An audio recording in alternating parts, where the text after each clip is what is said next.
Desa Asam Jawa merupakan salah satu desa yang terdapat di Kecamatan Torgamba, Kabupaten Labuhan Batu Selatan, Provinsi Sumatera Utara, Indonesia. Desa ini terletak pada jalan lintas Sumatera Riau. Desa identik dengan daerah yang masih berkembang dan belum terlalu tersentuh modernisasi. Aset komunitas desa merupakan aset yang dimiliki oleh para komunitas manusia yang berada di suatu desa. Di dalam aset komunitas desa terdapat 5 prinsip aset komunitas. Di antaranya adalah aset alam, aset fisik, aset manusia, aset sosial, dan aset finansial. Baik, di sini saya akan menjelaskan mengenai aset komunitas desa di Desa Asam Jawa, Kecamatan Torgamba, Kabupaten Labuhan Batu Selatan, Provinsi Sumatera Utara. Berikut adalah penjelasannya. Yang pertama adalah natural asset atau aset alam. Aset ini bersifat given atau diberikan tanpa ada campur tangan manusia.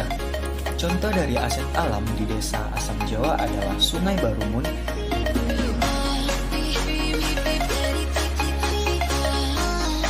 dan lahan perkebunan yang masih luas.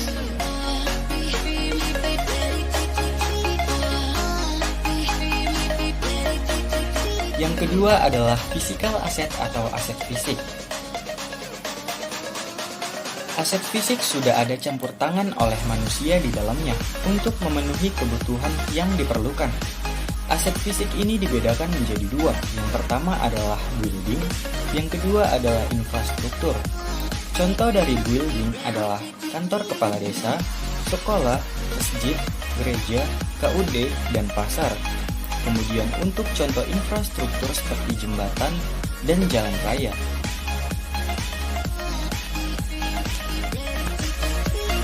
Contoh yang ketiga adalah human asset atau aset manusia.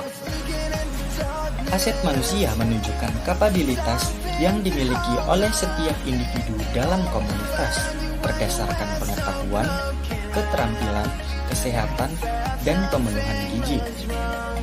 Di Desa Asam Jawa, sebagian besar penduduknya bermata pencaharian sebagai petani.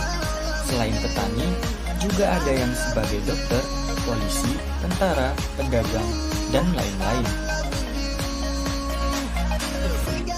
Kemudian, contoh yang keempat adalah social asset atau aset sosial. Social asset merupakan aset komunitas yang berbentuk abstrak yang dijadikan dasar bagi komunitas untuk melakukan interaksi sosial, terdiri dari nilai, norma, trust atau kepercayaan, dan relationship. Contoh aset sosial yang terjadi di desa ini adalah interaksi antara pemilik lahan dengan petani yang menggarap lahan. Komunikasi ini bersifat vertikal karena menunjukkan interaksi pada tingkatan yang berbeda dalam suatu komunitas. Selain itu, juga terdapat interaksi antara pedagang dan pembeli di pasar. Dan contoh yang terakhir adalah financial asset. Financial asset menunjukkan aset berupa barang atau jasa yang dibangun berdasarkan sistem finansial, dapat berupa tabungan ataupun kredit. Contoh dari aset keuangan ini biasanya terjadi di koperasi unit desa atau KUD dan bank. Sekian penjelasan dari saya mengenai aset komunitas desa. Saya akhiri, sampai jumpa.